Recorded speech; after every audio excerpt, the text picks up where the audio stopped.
with Sandeep. To give a quick background on myself, as Jen mentioned, I'm a PGH.AI ambassador. I am not a technical coder or anything like that, so please do feel free to reach out and join our community, even if you don't feel as though you're a deep technologist. Not a necessary requirement there, just need to have a passion and interest. But in addition to being a PGH.AI ambassador, I'm a full-time project manager at Carnegie Mellon, specifically working at CyLab, which is the Security and Privacy Institute there.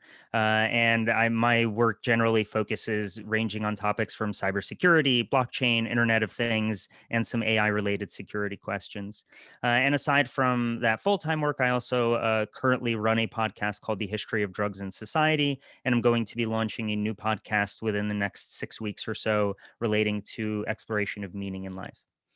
But for today, I'm really excited to be joined by Sandeep Konam, who is the co-founder and CTO of Abridge. I already saw in the chat somebody noticed that they're hiring, and I made sure to drop the link to their jobs posting page. So please do feel free to check that out if you are looking. But Abridge uses machine learning to help people understand and follow through on their doctor's advice. We'll talk a little more throughout the discussion today with Sandeep about the use case and how he kind of what led him to that and how he thinks about it. But prior to launching Abridge, Sandeep had built multiple healthcare tools, including a web app to match cancer patients to clinical trials, an augmented reality app for low vision patients, and a mobile app to detect cancer biomarkers using blood samples. He earned a master's degree in robotics from Carnegie Mellon University, where he worked on multi-robot coordination, the interpretability of deep learning models, and enhancing UAVs, or unmanned autonomous vehicles, perception abilities. Sandeep is also the founder of Hilltop, which is a human-in-the-loop machine learning platform, and the Konam Foundation, which is a tech for socioeconomic development nonprofit. And we'll make sure to post links to all of those, including Sandeep's Twitter, in case you want to follow him later. But yeah, Sandeep, thank you so much for joining us today. Thanks for having me, Eugene. Really excited and looking forward to this one. Great. So before we actually get kicked off, I do just want to mention for everyone in the audience, please feel free to drop questions in the chat as we're going. Sandeep and I are going to have a fireside chat for a little bit, or a virtual fireside chat for a little bit, but we do want to absolutely open it up to Q&A in the end. And at that point, we'll make sure that folks can unmute themselves, or Jen or I can just read the questions. So yeah, and I'll remind as we get closer to the actual Q&A portion. But Sandeep, I figure to begin the conversation, I think it would be interesting to walk through your background as a way to explore AI in healthcare. So do you mind just giving us a little color on kind of how your journey began? For sure. Sounds great. My first serious artificial intelligence or machine learning healthcare project was actually as a research intern almost 7 years or 8 years ago. Until that point, I've played with some medical image analysis tools, doing some basic image processing. But that internship was the first experience where I was able to fully understand the scope and impact of how a few lines of MATLAB code can automatically detect glaucoma from retinal images. So that was almost my first real research project. But beyond the technical work of image processing and feed-forward neural networks, three things stayed with me from that summer. The first one is that glaucoma is still the second most common cause of blindness worldwide. And that glaucoma is the leading cause of irreversible blindness in India, where I was born and raised in. And that more than 90% of cases of glaucoma remain undiagnosed, 90%. And that's an insane number. And so being able to build an AI system that can have that kind of impact, I thought must be one of the best applications of AI, or rather any technology for that matter. Great. And detection, which is from my understanding, the main focus of that kind of glaucoma tool that you were just mentioning, is just one type of application of AI in healthcare. Where else do you see AI being used in healthcare, or is it just useful for detection? Right. So detection, or broadly aiding with diagnosis, is just one of the numerous applications of AI in healthcare, but one with a significant impact that supports a wide variety of use cases. Another project in the same space that I was involved in was building a pupil tracker that can detect and track the contraction and dilation of pupil as per the intensity of light focused on it. So this was again in the detection space, but also involved hardware, and it was supposed to be for like low cost eye testing kind of space. I was also part of teams building ultrasound image enhancing tools and 3D reconstruction software, both of which give clinicians the ability to more thoroughly assess medical images. This isn't detecting anything or automatically diagnosing something out of images, but enhancing the fundamental signal or data that doctors rely on to diagnose. So that's another cool application of AI in the medical imaging space that I was involved in.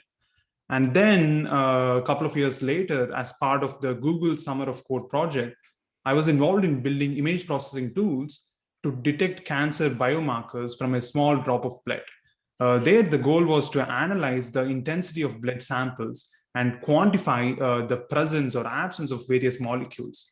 And even here, the project's intent was to build a low cost and reliable screening test for detection of cancer biomarkers. So again, even this is in the detection space, but taking a step forward from just the clinical workflow to something that technicians or lab folks could also use. Then there were some projects that I dabbled in at CMU around mortality prediction. That was more of a use case for an ICU setting or an intensive care unit setting. So the spread of applications and use cases is very wide, from aiding clinicians with diagnosis to prognosis to treatment recommendations, so on and so forth. Got it. And in the bio, one other application that was mentioned was the clinical trial matching tool during your time while you were still at CMU. Can you just provide a little more color on how that worked and why AI was so helpful there? Right. Sure. That one was Excite. That project is special even to date, because it was one of the first healthcare projects that I went really deep on. I was not just building the technology, but was also doing customer discovery, was talking to cancer patients, oncologists, was trying to make sense of the healthcare system. I was pitching at competitions, talking to VCs and immigration attorneys, all of that because I was hoping to build a product and start a company in that space.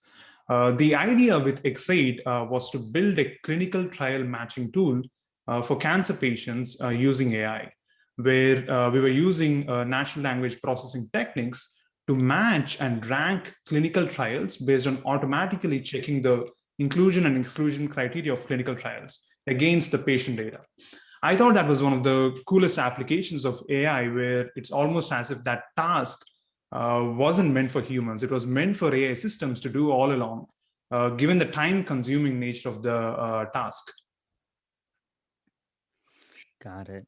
And so just making sure then, kind of across the kind of applications that you've already mentioned, it's not as though the use of AI or machine learning or any specific subsets of AI just supports clinicians or the practitioners. It can be very impactful directly for consumers. For sure, I think clinicians is what I think attracts a lot of attention, with researchers saying that they can now beat radiologists at detecting cancer or tumors and things like that. But even beyond doctors or clinicians, like patients can use AI. And even within the healthcare system, beyond the provider-centered world, there is the payers and the insurance companies. There is pharma companies that use AI to help with drug discovery. So I think the gamut of applications is pretty wide. So yeah, it's a really exciting space. Yeah. And I want to take a quick detour for a moment to cover sort of the entrepreneurial component of building this kind of AI related product. And I thought it was interesting, especially in catching up with you prior and getting to learn more of your background and your journey, to hear kind of why you chose the specific step you did after you graduated from CMU. So do you mind just mentioning what did you do right after graduating CMU and why did you make that decision? Right. To step back a bit, I was primarily inspired, or rather obsessed, to build that clinical trial tool for cancer patients, because I still vividly remember accompanying my grandmom to hospital visits for her breast cancer treatment. She fortunately fought cancer and survived, but that left in me a deep rooted desire to build something for cancer patients. And I gravitated towards clinical trials as a first step, given how complex and challenging that space was, or it still is. But I had ultimately had to shelve that idea because fundamentally I set out wanting to build something for patients. But as I was going down that rabbit hole, I found myself optimizing for doctors, pharma companies, CROs, or the contract research organizations, and a number of other stakeholders. And it wasn't completely clear if I was able to deliver the kind of value that I wanted to with a patient-facing solution. That mostly has, I think, to do with my naivety in understanding the US healthcare system. It's pretty messed up if you think about it, because patients don't readily own or control all of their health data. And most hospital IT systems are optimized for documentation or billing purposes rather than patient care. So yeah, at the very last minute of my time at CMU, I had to shelve the clinical trial matching project and took on a role at UPMC to kind of go deeper into the US healthcare industrial complex. Yeah, and I mean, I just know as someone who has some general health stuff and have had to go through the health system in the U.S., it is a very, very convoluted landscape, especially if you're not just seeing one doctor in perpetuity.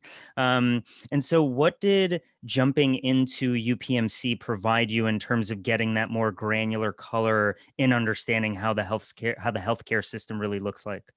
Right, for sure. And I think for me, primarily, the US healthcare system is complex, as you mentioned. But coming from India, it was almost like a cultural shock to me.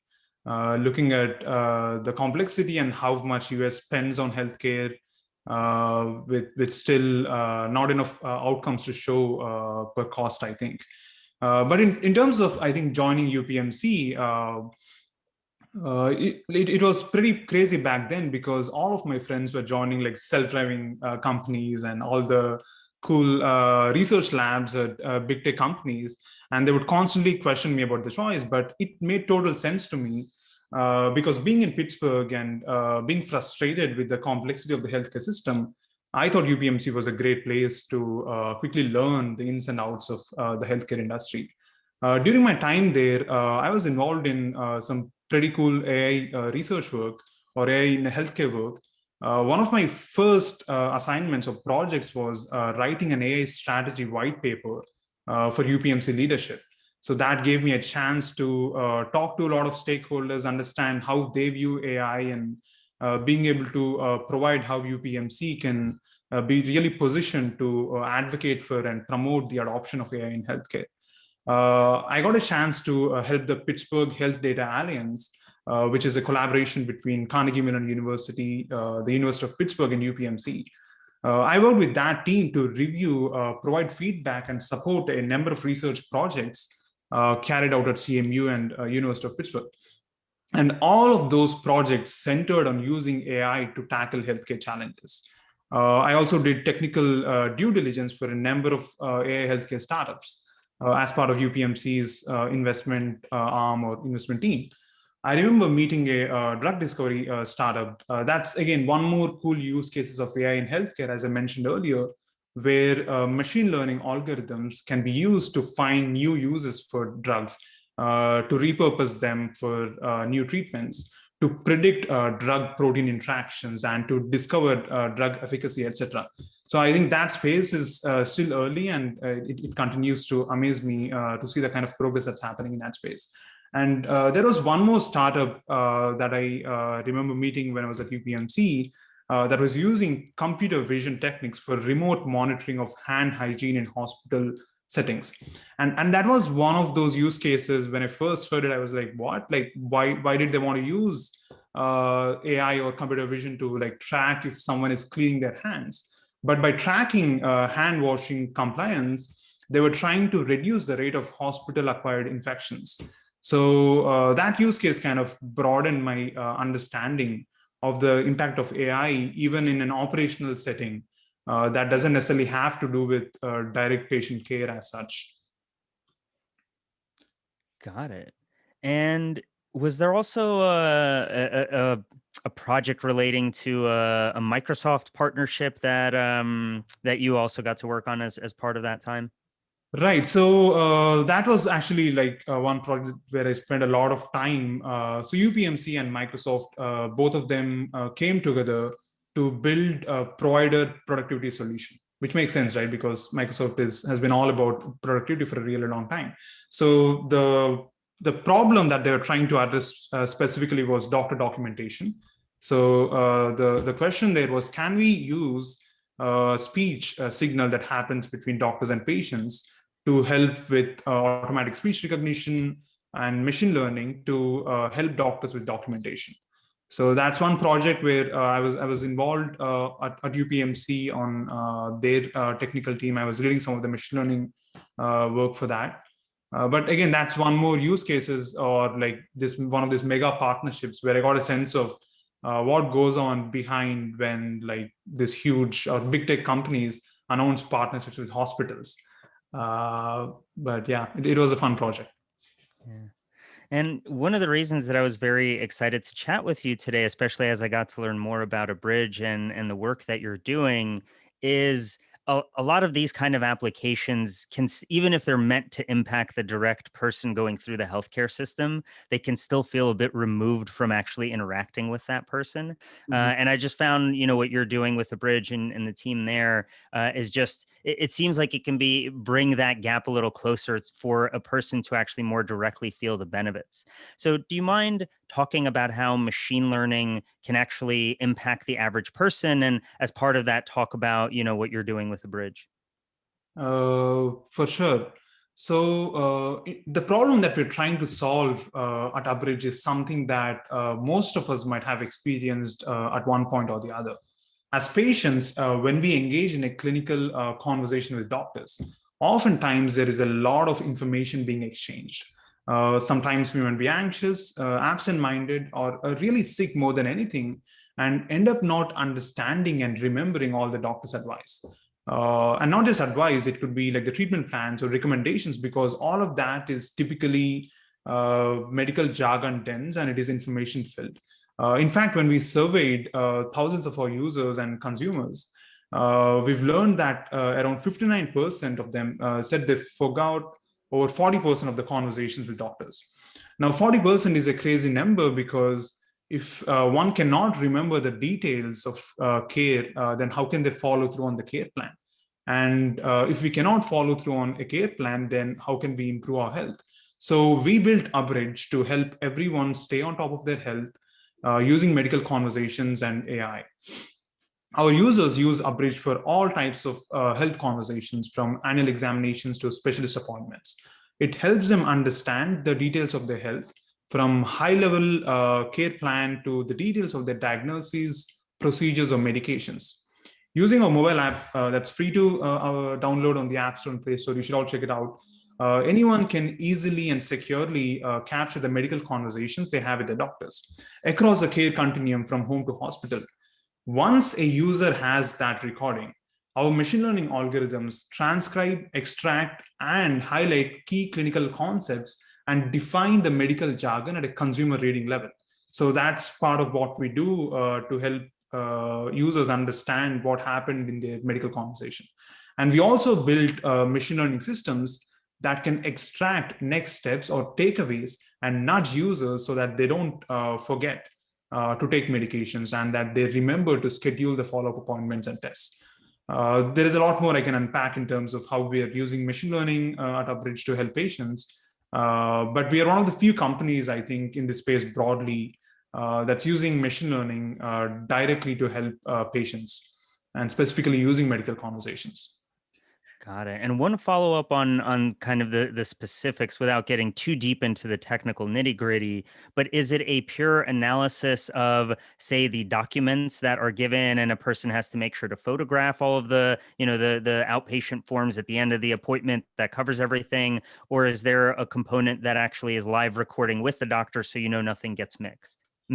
Right. So it's actually like the recording component, because our thesis again has been that if you think of healthcare, right? If you think of healthcare, upstream of all the diagnostics, therapeutics, labs, images, and every single thing that we experience in healthcare, there is a conversation that's happening between doctors and patients, right? Because you have that conversation with your doctor where you tell them about your symptoms, they diagnose, assess, and they suggest that you take an aspirin. They recommend that you get a CT scan, and they refer to you to a specialist or a cardiologist or whoever that is. So that conversation happens first, and then you kind of fall into this healthcare services trap, right? But that conversation is not typically captured. It's not a normalized behavior for me to just walk into my doctor's clinic and record that conversation. So our thesis has been that if we can help everyone capture those conversations, then we can help them with all those downstream tasks. We can help them understand what doctor mentioned, because again, as I mentioned, there is a lot of anxiety and stress when you're in a clinical setting, and you could be sick, and being able to ask the right questions could be difficult. So having that recording means that you can have peace of mind that you can always revisit it. You can always revisit those words in doctor's voice. So we are primarily centered on that medical conversation, on that recording that patients capture using Abridge app. And then there is all the machine learning that we do to, as I mentioned, like transcribe it, extract the clinical concepts, like understand parts of the conversation where there is some action plan or there is some treatment recommendation that you have to follow through. So being able to, I think, intelligently extract all of that and then nudge patients has been leading to better outcomes is where we are going with Abridge. That makes sense. And I know in just managing a family member's health and procedure they recently had, where multiple people were accompanying this individual to different doctors and hospitals and everything. We had some things lost in translation because we're all nervous, we're all on edge with this, and someone forgot to tell someone something else, and then they were surprised at the end of the procedure. So I could see how that can also help a group manage someone's health when they're not in the position to manage it on their own. For sure. And you're spot on, I think, because in retelling that story again and again, there is something that's lost in that transition or the translation, right? And having this recording means you have ground truth for what happened in that conversation. So we've had like patients use Abridge to share that with their friends or family members who typically manage their care. And I think you're spot on with that use case where Abridge resonates a lot with the users that use it. Absolutely. And so we just spoke a little bit about the specifics of what a bridge does and what it looks like for patients. Is there anything that's specifically happening in the context of COVID, given that's an unfortunate reality we're all still dealing with and will be for a bit? Yeah, I think it's interesting in the context of COVID, and also with respect to what you just brought up around care management broadly, right? Because when COVID happened, there were a lot of visitor restrictions that were like imposed that have left many people without their usual support systems for their in-person medical appointments. So patients were not able to take family members alongside to attend medical appointments. So patients were able to record their medical conversations using Abridge and share them with their friends and family, as I mentioned. And we've seen an uptick on that use case specifically during COVID. And we've also received requests for users wanting to call their family members into the medical visit and record their doctor's advice at the same time. So we built a phone-based solution where you can just call 877 Abridge and then dial in the number of the person you'd like to join the call. And that's it. Your family member or a friend is on the call with you during your appointment, and the call is being recorded so that you can revisit at any point in the future. So this is one more use case or a product that we had to build in reaction to COVID and the virtual care, and how people were not able to necessarily take their friends and family to the hospitals with them.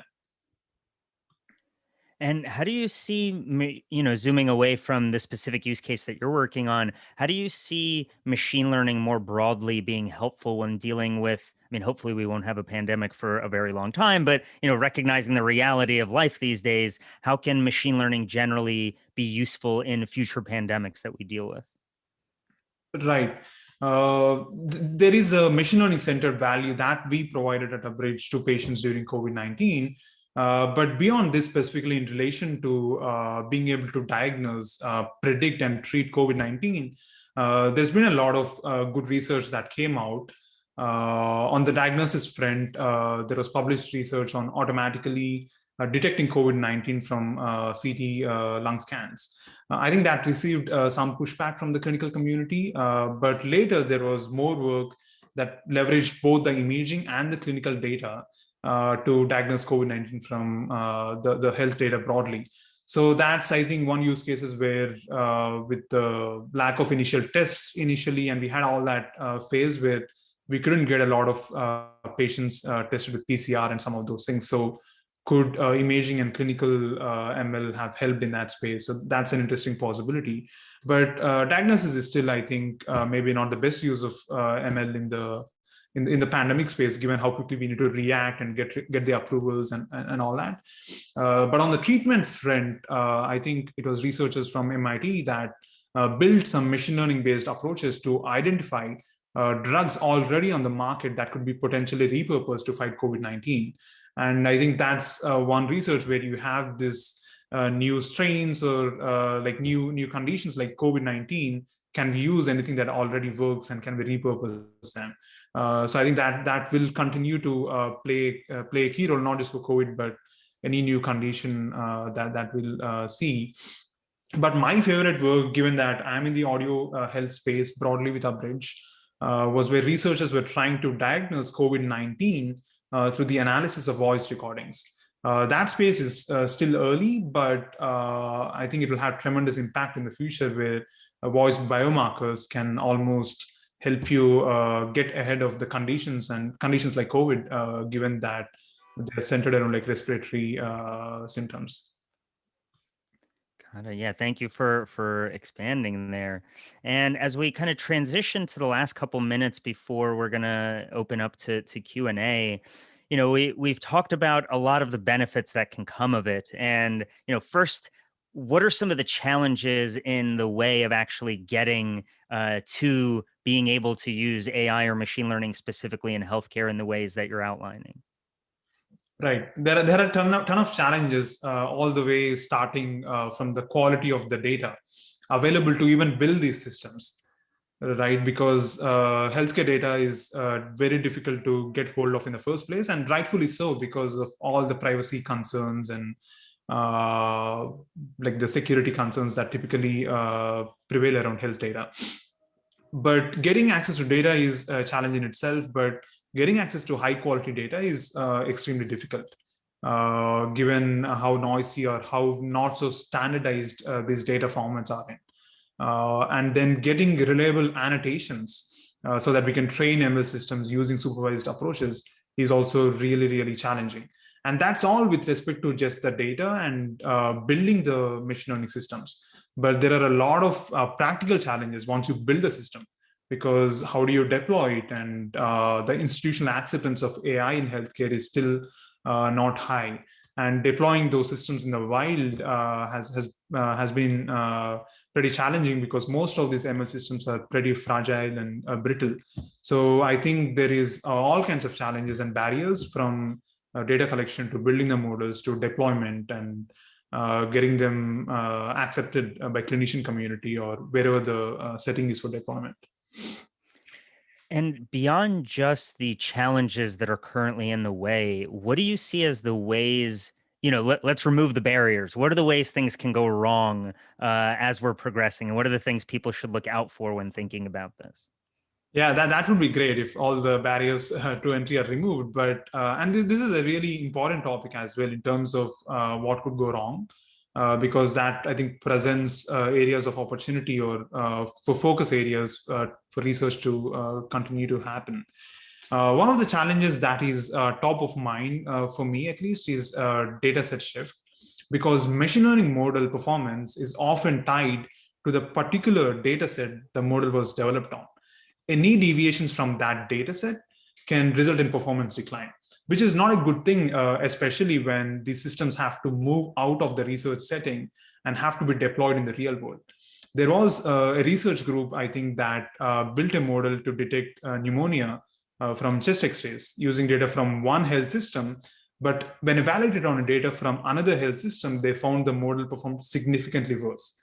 So we cannot just keep building this like custom system specific models that don't scale across the market. So it's really important, and that could be data set shift across hospital systems, but it could also be across patient populations. It could be across demographics. So I think this broader challenge of data set shift, I think, is really important to get ahead of. In addition to concerns around data set shift, there is challenges with the interpretability of deep learning models, because most of these systems are black box models, and how can clinicians understand how a machine made a certain decision? And there is uncertainty quantification challenges, because we would ideally want a machine learning system to be able to say, I don't know, because it's not as if machine learning systems always perform well. So they should have that capability to say that they don't know, or they cannot act on the data that's present in the system. So it's being able to abstain from providing a prediction when there is a large amount of uncertainty, I think is one more key area that needs a lot of investment. And then there is the most important of all, I think there is the fairness and bias in AI, because there is broadly algorithmic fairness and bias issues in healthcare overall that extend to AI as well. There was some recent work where some state-of-the-art clinical prediction models were underperforming on women, ethnic and racial minorities. And this happens a lot more than people imagine. And I think this is one area that needs a lot of attention and investment.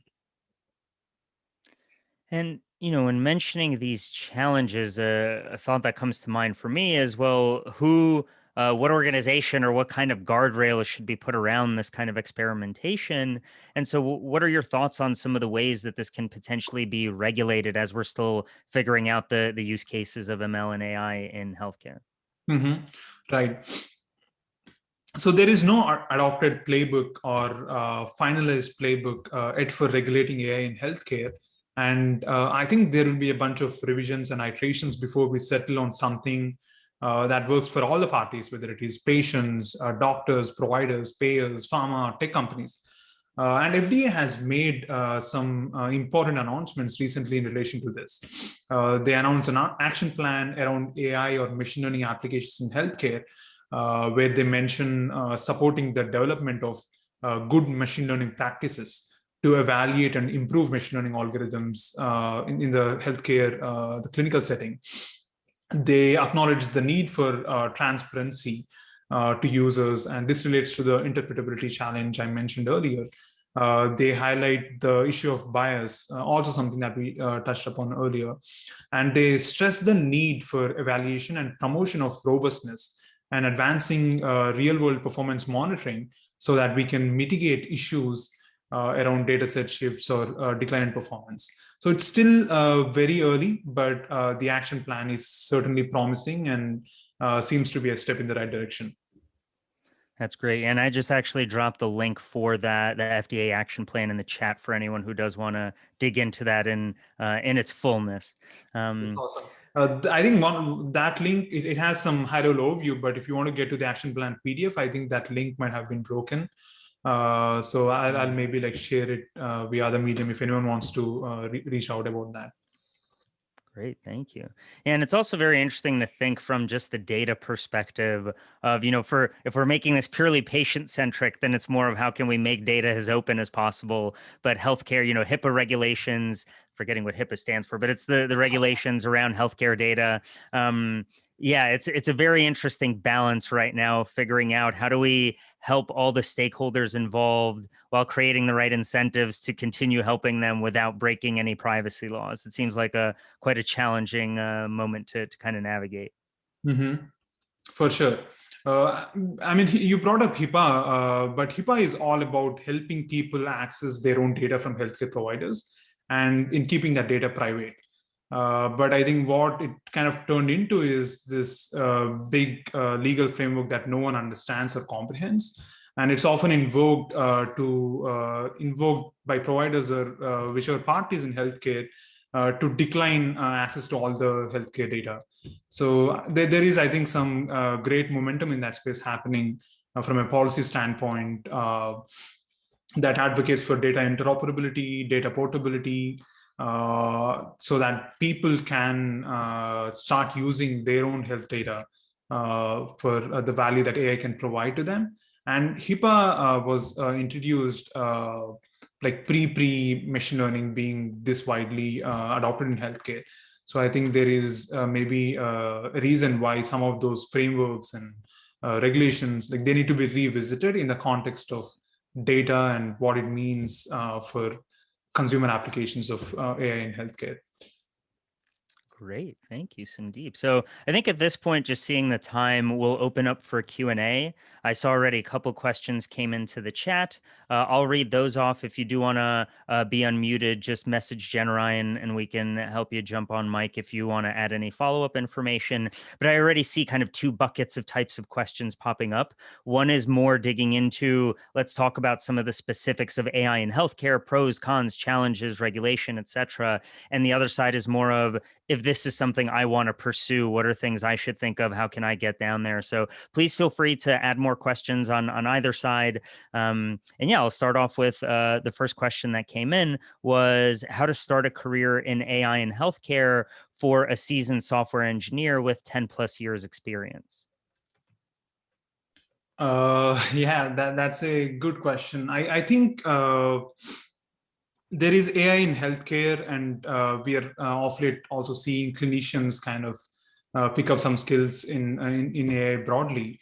So I think a good reasoned place would just be to start with AI itself, getting some fundamentals in math, probability. If you want to like go really deep on statistics is extremely helpful in a healthcare setting primarily.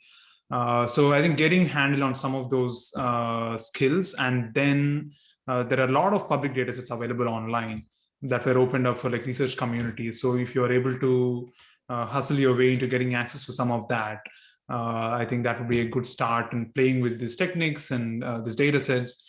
And there is always like research in any space, but healthcare, I think machine learning community is relatively new in a sense, because I don't know what that state was like 20 years ago, or for that matter, even 10 years ago. So the real applications of ML and like deep learning primarily have been in the past like 8 years or 9 years.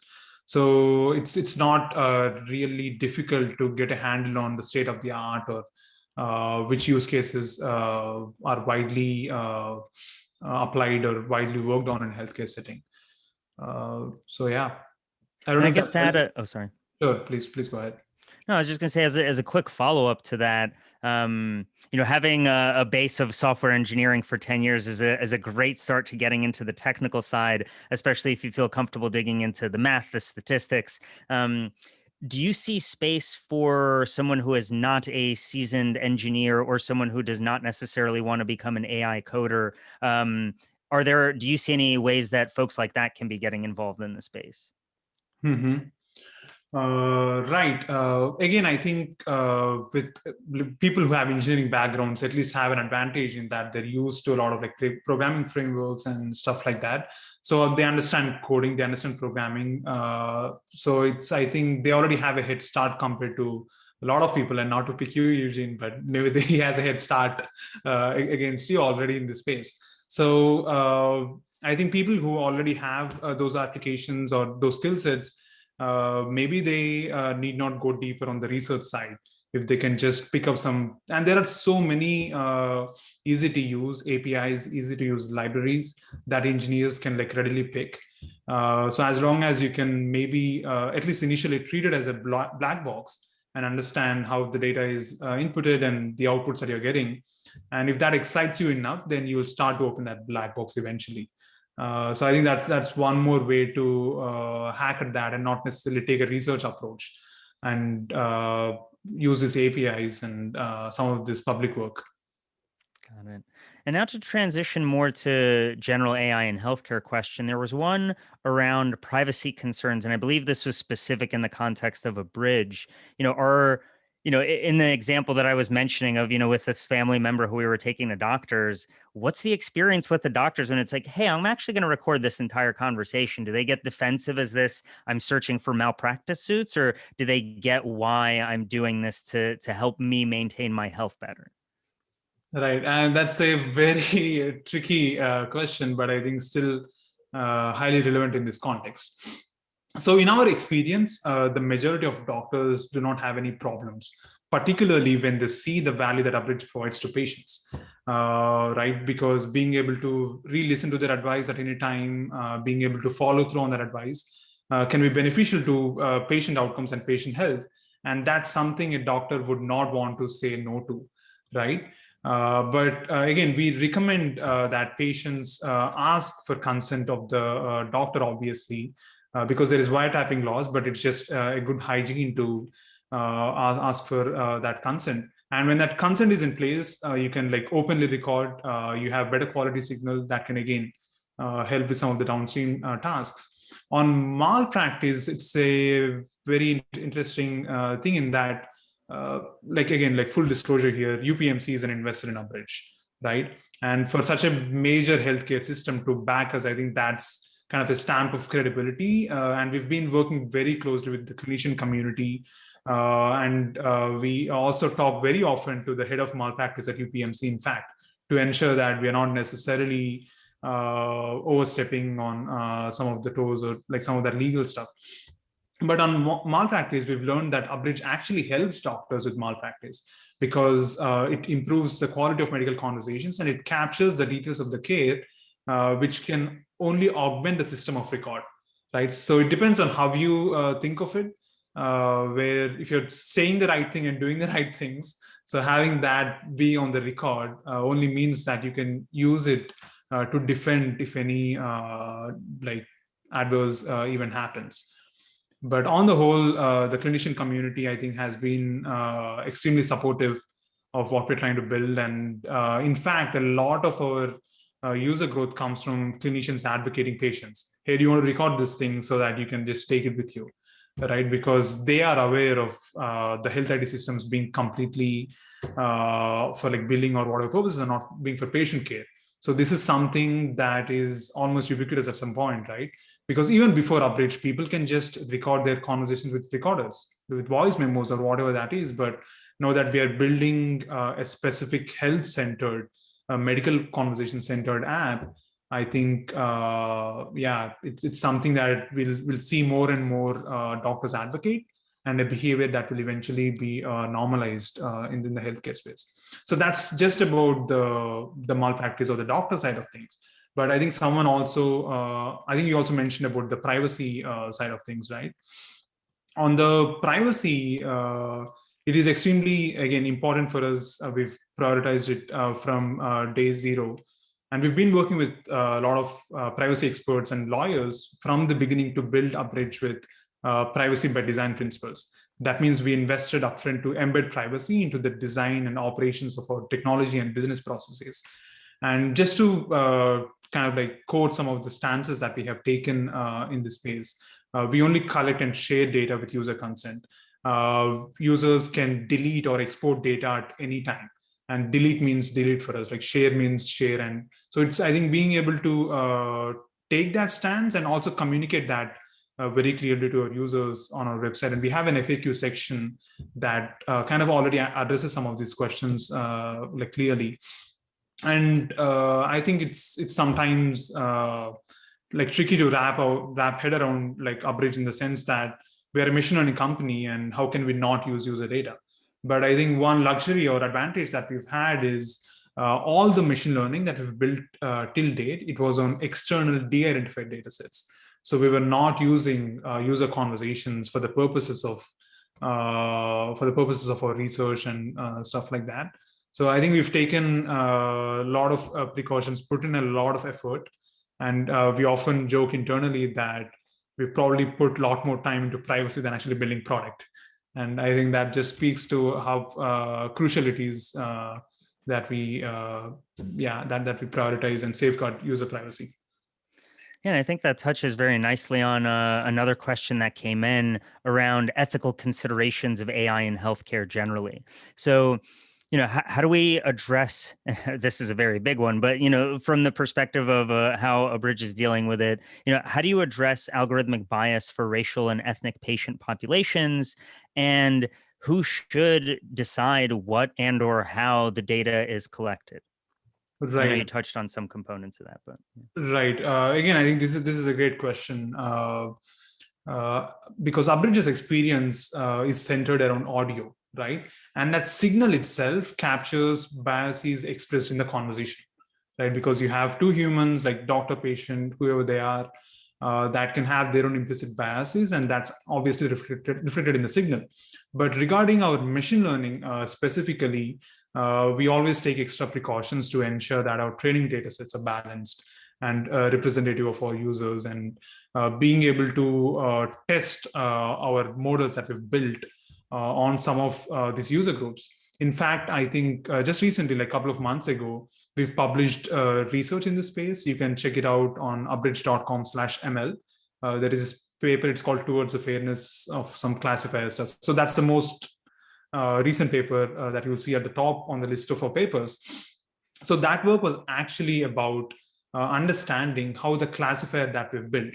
And the classifier that we've built was to classify parts of conversation into different sections, right? So you have this conversation, you have places where you talk about maybe crypto, maybe about NFTs, but you have parts of the conversation where you talk about your symptoms. You have parts of the conversation where a doctor prescribes aspirin or CT scan. So being able to classify which parts of the conversation belong to which sections, right? And that has received a lot of positive feedback from our users, because it helps them get to parts of conversations that they care about, that they want to re-listen, which is mostly doctors' advice and recommendations, right? So this classifier has been, like, I think, extremely impactful in terms of helping patients follow through on their care. But like 6 months ago, we've started probing deep into what does the classifier performance look like on like Asian population? What does it look on like Black population or women? So I think we've looked at all those different groups, and we've published work in that space. So again, I think this is one more research areas where like startups often overlook, but we've had again the chance and the kind of support needed to pursue that research, so that we are not overlooking some of these really important challenges that impact our users at the end of the day.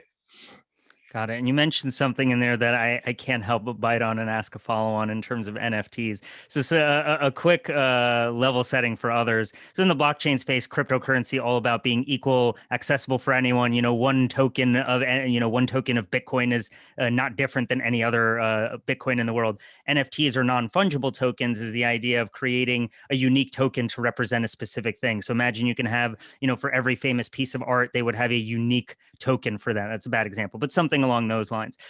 Are you actually exploring blockchain and NFTs? Or did you just drop that in to tease me, or is there an actual use case that you're looking in there? It was supposed to be a trap, and you fell for it. But no, we don't use blockchains or NFTs. But I think the ideas around decentralized or the equitable access, I think, is something that guides our thinking. But we don't use the technology itself with Abridge.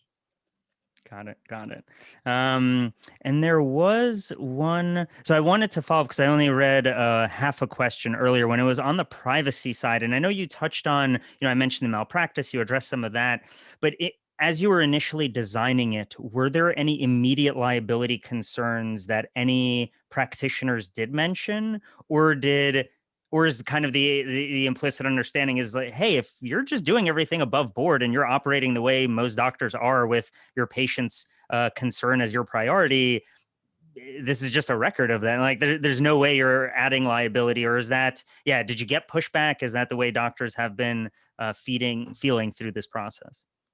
For sure, I think when we got started, there was a lot of concern, and there were like a lot of like questions raised in terms of is it legal to record, and is it, and like even with recording specifically, to just like get it out of the way as well.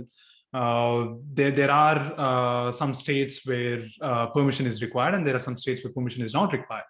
But in like irrespective of that the legal stuff, we always recommend getting doctors and specialist permission. So initially we were just like recommending it like verbally when we were like onboarding users, But eventually when a user presses a record button, we kind of like have this pop-up, or we display like, have you asked for consent, or like we suggest like asking for consent. So some of those like designs that we initially played with in terms of ensuring that both the parties are comfortable.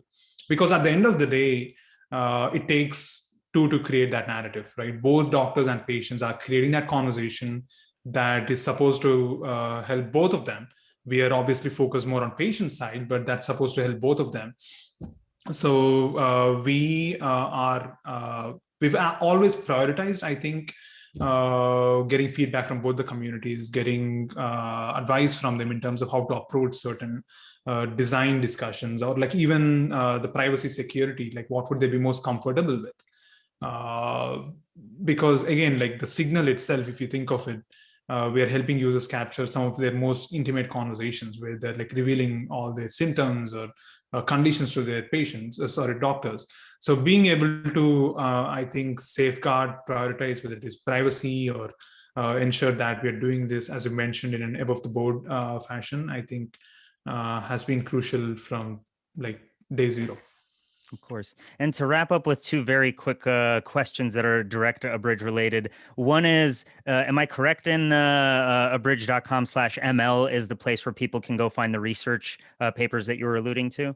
That's right. Exactly. Great. So that Yeah. I dropped that link in the chat so folks can check that out. Perfect. Awesome. You can also check out abridge.com/blog, where we have a couple of ML centered blog posts. And the most recent one, I think, again, is in the fairness space. So that will give you a sense of the work that we're doing and how we are approaching machine learning at Abridge. Great. And there was a question earlier. I know at least one person here noticed that Abridge is hiring and got very excited about that. And there was a specific question to that. So I figure that's a convenient place to end on and give you a chance to plug anything that's actively going on with Abridge. But there was a question that for the senior software engineer position, can it grow into AI development at the company? Is AI development part of it, or is it more systems that are non-AI related? Yeah. So in terms of that role specifically, we are looking for someone to actually do more work on the engineering side. But like almost like every single application or product feature that we build, there is machine learning behind. So in that role, in that capacity, you will be working closely with machine learning engineers and machine learning researchers. In terms of completely making that switch to ML per se, I think most of our ML team today is focused on research challenges. But we will be recruiting for a lot of like ML and like engineering folks as well in the future.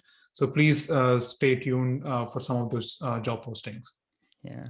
And there came in some great questions about, does UPMC have plans to integrate? We are just about a minute. We don't unfortunately have time to address them now, but I am going to drop into the chat information for Abridge, for Sandeep's LinkedIn, his Twitter. And please, if you do want to ask any more questions, we very much encourage public dialogue. I'm sure Sandeep would be happy to receive some inquiries over Twitter or connecting with him LinkedIn. And yeah, if this is a conversation that is of a lot of interest and folks really want us to dig into certain aspects more in the future, please let Jen know, let me know, let anyone else on the PGH.AI team know. And yeah, Sandeep, again, thank you very much for joining. And thank you to everyone who stuck around for the entire presentation.